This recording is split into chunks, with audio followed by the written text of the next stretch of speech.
Inde datae leges vifortior omnia posset. Hukum dibuat, jika tidak maka orang yang kuat akan mempunyai kekuasaan yang tidak terbatas. Hal ini senada dengan pilkada serentak tahun ini yang akan membuat kekuasaan tidak terbatas itu sirna dengan adanya pergantian kepala daerah yang sah menurut hukum. Assalamualaikum warahmatullahi wabarakatuh. Dewan juri yang terhormat, teman-temanku serta rekan-rekanku berpikir dari tim pro yang saya banggakan. Perkenalkan, kami dari tim Leon Duguin dengan pembicara kesatu kami yaitu saya Muhammad Dafa, pembicara kedua yaitu Kanet Ringga, dan pembicara ketiga kami yaitu Sukma Latifah. Pada perdebatan siang hari ini dengan mosi pelarangan pilkada di era pandemi, kami berdiri pada posisi kontra. Dan dari pemaparan yang sudah dipaparkan oleh tim pro, apakah dari tim pro dapat menjamin pandemi COVID-19 ini akan selesai sebentar lagi?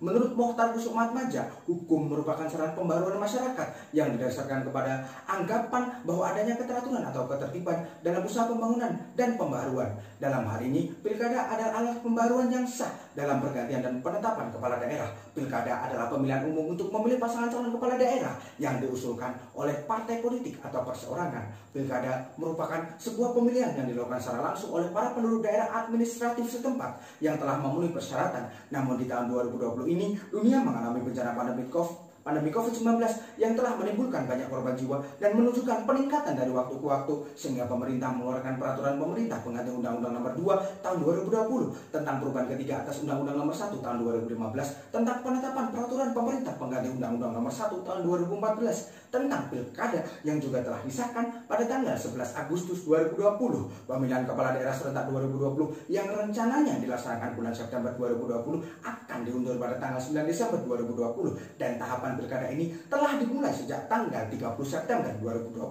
Pilkada serentak tahun 2020 dilakukan dalam rangka mewujudkan cita-cita berdemokrasi bangsa Indonesia di tengah pandemi COVID-19 ini dengan protokol-protokol kesehatan yang ada. Pernyataan mengapa kami kontra dengan mosi perdebatan siang hari ini adalah karena urgensi dari pelaksanaan pilkada serentak ini sangat penting dan harus dilakukan secepat dan seaman mungkin, karena kita ketahui bahwa pilkada serentak ini telah diundur kurang lebih 3 bulan dari jadwal seharusnya, dan tujuan dari pelaksanaan pilkada ini adalah untuk menciptakan inovasi-inovasi baru kepala daerah dalam mengatasi pandemi COVID-19 untuk memenuhi hak konstitusional warga negara Indonesia dan untuk mengisi kekosongan jabatan kepala daerah karena kewenangan PLT terbatas. Dengan berbagai alasan dan tujuan tadi, maka di sini saya menegaskan tetap berada di pihak kontra dalam perdebatan siang hari ini. Kemudian untuk lebih lengkapnya akan diteruskan oleh pembicara kedua kami yaitu saudara Kanet Ringga yang akan memaparkan argumentasi kami serta Sukma Latifah yang akan mengelaborasi perdebatan kita pada siang hari ini. Terima kasih, siang yang berbahagia. Wassalamualaikum warahmatullahi wabarakatuh.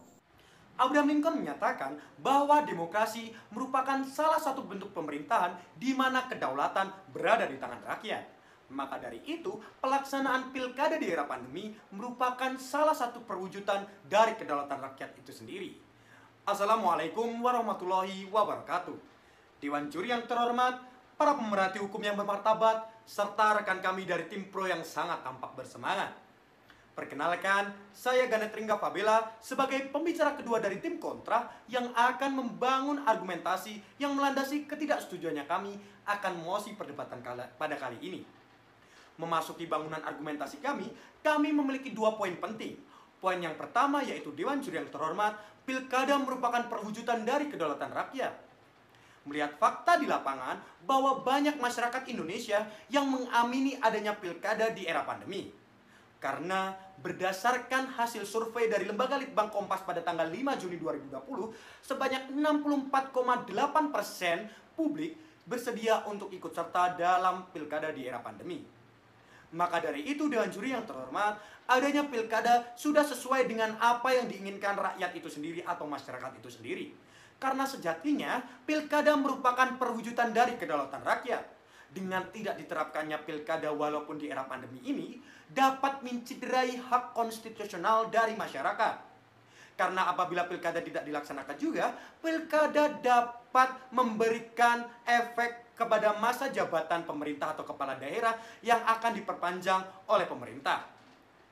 Hak untuk mencalonkan diri atau dipilih langsung oleh masyarakat menjadi terhambat. Yang juga hal tersebut tidak sejalan dengan hak-hak dasar manusia untuk dipilih dan memilih dalam pemilihan umum yang malah telah termaktub dalam pasal 21 Deklarasi Universal Hak Asasi Manusia atau DUHAM.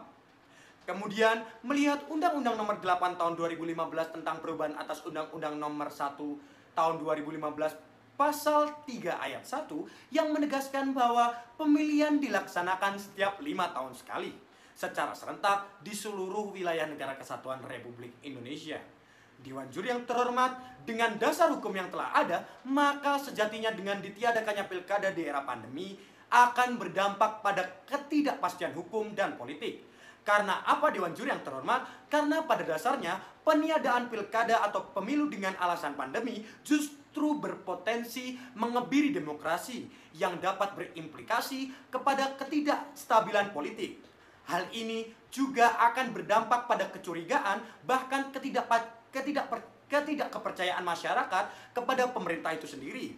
Oleh karena itu Dewan Juri yang terhormat, dapat ditiadakannya pilkada di era pandemi ini sudah jelas dapat mencederai kedaulatan rakyat itu sendiri, yang mana hal tersebut tidak sesuai dengan apa yang diamanatkan oleh Undang-Undang Dasar 1945 Pasal 1 Ayat 2 yang menyatakan bahwasanya kedaulatan berada di tangan rakyat. Poin yang kedua, yaitu Dewan Juri yang terhormat, pelaksanaan pilkada di era pandemi memiliki payung hukum yang kuat. Melihat dari aspek legalitas atau pelaksanaan pilkada di era pandemi ini, sudah jelas sejatinya pelaksanaan pilkada memiliki payung hukum yang kuat, yang mana telah termaktub dalam peraturan Komisi Pemilihan Umum Republik Indonesia nomor 13 tahun 2020 tentang perubahan kedua atas peraturan Komisi Pemilihan Umum nomor 6 tahun 2020 pasal 1 ayat 2 yang menyatakan bahwa pemilihan kepala daerah atau seluruh wilayah negara dan sebagian besar wilayah daerah atau seluruh daerah yang terjadi bencana non-alam atau COVID-19 mengakibatkan sebagian tahapan penyelenggara pemilihan tidak dapat dilaksanakan secara normal.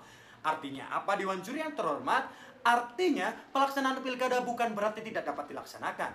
Namun pelaksanaan pilkada harus memiliki langkah-langkah yang baru untuk menginovasi pemilihan pilkada di era pandemi ini. Sehingga pilkada Indonesia tetap berlangsung walaupun era pandemi. Selain itu, dengan inovasi ini, maka tujuan dari demokrasi itu yang berupa kedaulatan rakyat akan terwujud dengan mudahnya.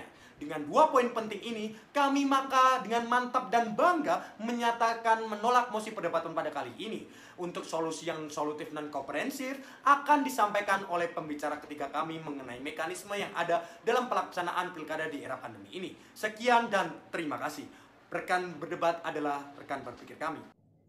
Vox Populi Vox Dei, suara rakyat adalah suara Tuhan.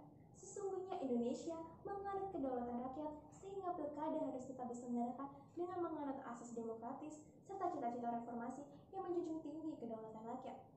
Assalamualaikum warahmatullahi wabarakatuh Dewan Juri yang terhormat dan para pemerhati hukum serta rekan berpikir kami tim pro.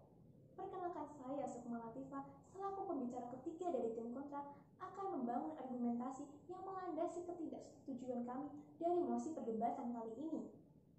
Berbeda halnya dengan rekan-rekan tim pro yang justru menyetujui penundaan pelaksanaan pilkada serentak 2020 dengan opsi yang ditawarkan oleh KPU yaitu melaksanakan pilkada 2020 di antara tanggal 17 Maret 2021 dengan 29 September 2021. Namun, Dewan Juri yang terhormat, apakah hal tersebut menjadi solusi terbaik untuk saat ini? Penundaan pelaksanaan pilkada hanya akan menyebabkan masalah lain di masa mendatang. Tidak ada seorang pun yang tahu kapan pandemi ini akan berakhir, sehingga pemerintah nantinya dikhawatirkan tidak bisa fokus untuk mengatasi kasus COVID-19 di Indonesia dikarenakan sisa agenda ketatanegaraan akibat penundaan pilkada serentak 2020 yang akan diselenggarakan tahun depan. Selain itu, jika pilkada ditunda melewati tahun 2020 atau dilaksanakan pada tahun 2021, maka anggaran yang telah dicairkan pada tahun ini akan terbuang sia-sia karena lewat tahun anggaran. Padahal dana yang telah dicairkan tahun ini sudah mencapai 4,1 triliun. Dewan Juri yang terhormat, negara Korea Selatan berhasil menyelenggarakan pemilu legislatif pada 15 April lalu, meskipun jumlah orang yang positif COVID-19 mencapai 10.000 lebih. Korea Selatan berhasil mencetak partisipasi pemilu terbaik sejak 1992, yaitu sebesar 66%. Keberhasilan Korea Selatan dalam menghadapi persoalan ini bukan tanpa alasan. Kim Chang-wook selaku Duta Besar Korea untuk Indonesia memaparkan bahwa strategi cara kerja pemerintah Korea Selatan dalam melawan COVID-19 bisa disingkat menjadi TRAS, yaitu transparansi atau transparansi, robust screening and quarantine atau penyaringan dan karantina yang kuat, unique but universally applicable atau unik tetapi dapat diterapkan secara universal, strict control atau kontrol yang ketat, dan yang terakhir adalah treatment atau perawatan. Berkaca dari negara Korea Selatan, pemerintah Indonesia sudah melaksanakan strategi yang mirip dengan yang diterapkan di Korea Selatan, sehingga dapat kita tarik kesimpulan bahwa risiko yang dikatakan tim pro terkait pelaksanaan pilkada di era pandemi tidak sesuai.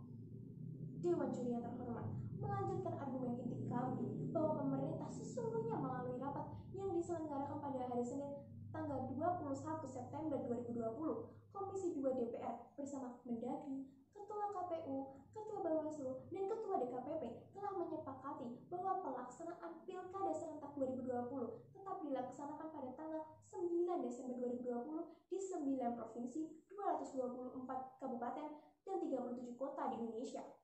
Kesepakatan ini pun lahir bukan tanpa alasan, salah satunya yaitu menjamin hak konstitusional rakyat untuk memilih dan dipilih yang sesuai dengan pasal 18 ayat 4 Undang-Undang Dasar Negara Republik Indonesia tahun 1945. Kepala pemerintah daerah yaitu gubernur, wali kota, dan bupati dipilih secara demokratis.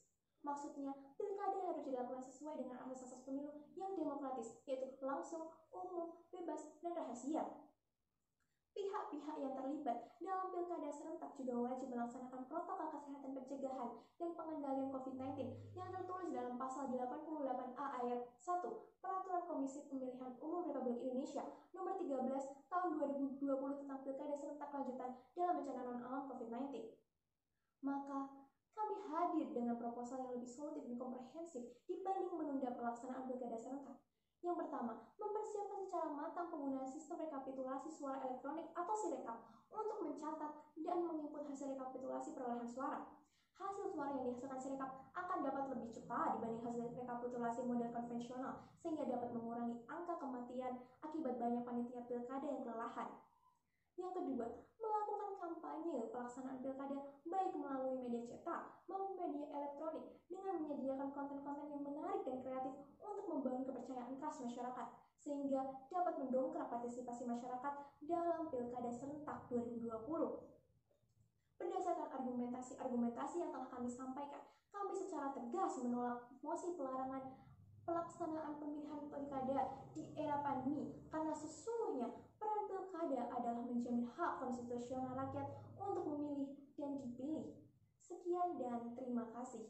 Setelah kita mendengar beberapa argumentasi baik dari tim pro maupun kontra, maka bisa kita tarik kesimpulan mengenai mosi pelarangan pilkada di tengah pandemi bahwa menurut tim kontra seperti yang dipaparkan oleh pembicara satu kami, yaitu urgensi dari pelaksanaan pilkada serentak ini sangat penting dan harus dilakukan secepat dan seaman mungkin, karena kita ketahui bahwa pilkada serentak ini telah diundur kurang lebih 3 bulan dari jadwal seharusnya. Dan poin-poin argumentasi yang telah dipaparkan oleh pembicara kedua kami, yaitu pilkada merupakan perwujudan kedaulatan rakyat, hak-hak dasar manusia untuk dipilih dan memilih dalam pemilihan umum yang mana telah termaktub dalam pasal 21 Deklarasi Universal Hak Asasi Manusia atau DUHAM, dan kemudian melihat Undang-Undang Nomor 8 Tahun 2015 tentang perubahan atas Undang-Undang Nomor 1 Tahun 2015 Pasal 3 Ayat 1 menegaskan bahwa pemilihan dilaksanakan setiap 5 tahun sekali secara serentak di seluruh wilayah negara Kesatuan Republik Indonesia, dan pelaksanaan pilkada di era pandemi memiliki payung hukum yang kuat, yaitu Peraturan Komisi Pemilihan Umum Republik Indonesia Nomor 13 Tahun 2020 tentang perubahan kedua atas Peraturan Komisi Pemilihan Umum Nomor 6 Tahun